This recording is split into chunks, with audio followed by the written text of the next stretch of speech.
In a beautiful town of Iyoro, there lived a very intelligent young man named Dako.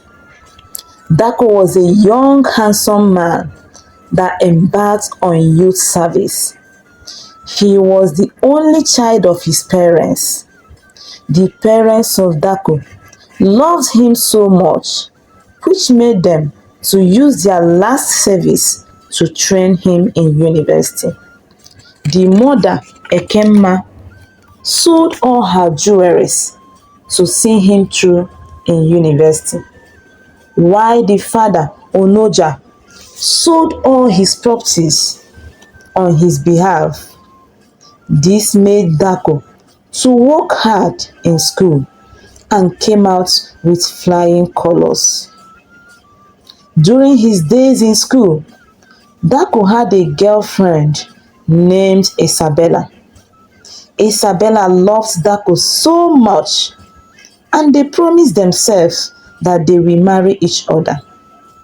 This made Dako to work hard in school in order to get good results. At the end of the school, Isabella traveled back to her family in town to await her youth service.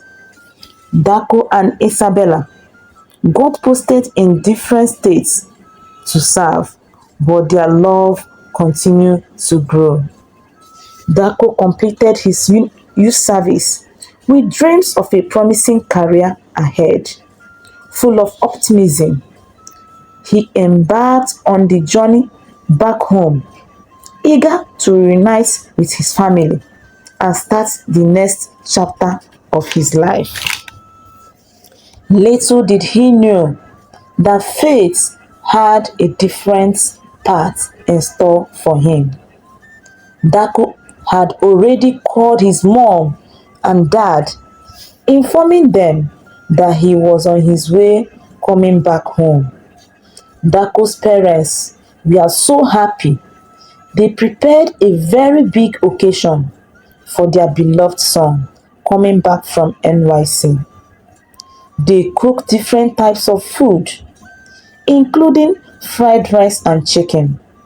They also invited some of their family friends around to come and join them and welcome their son. As Dako was coming back, their vehicle had an accident and Dako and other passengers were rushed to the hospital immediately.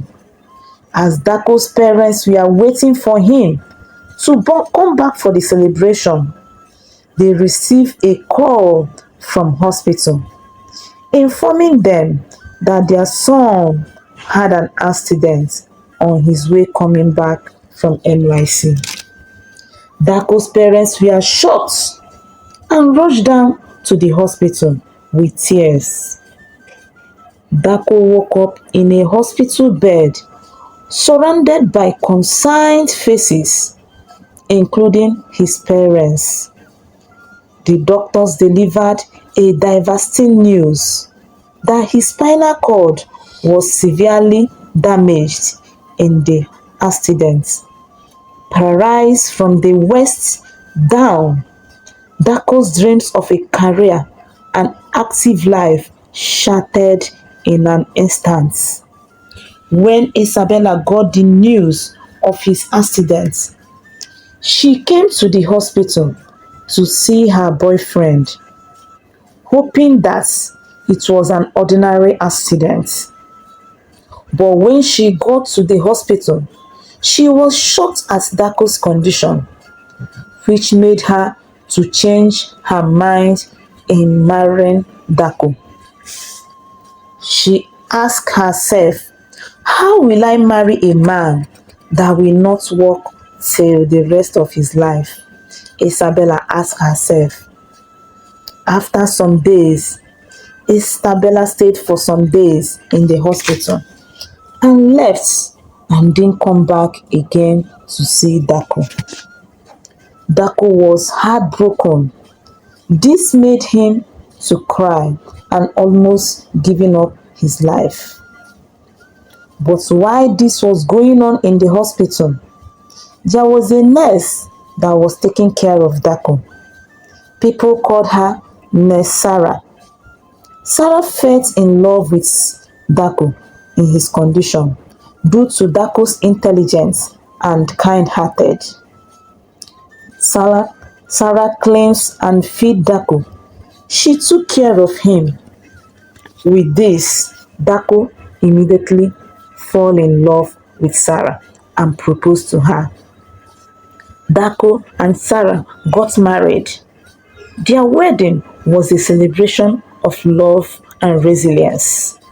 As friends and family gather to witness their union, despite the physical limitation, Dako's spirit soared knowing he had Sarah by his side.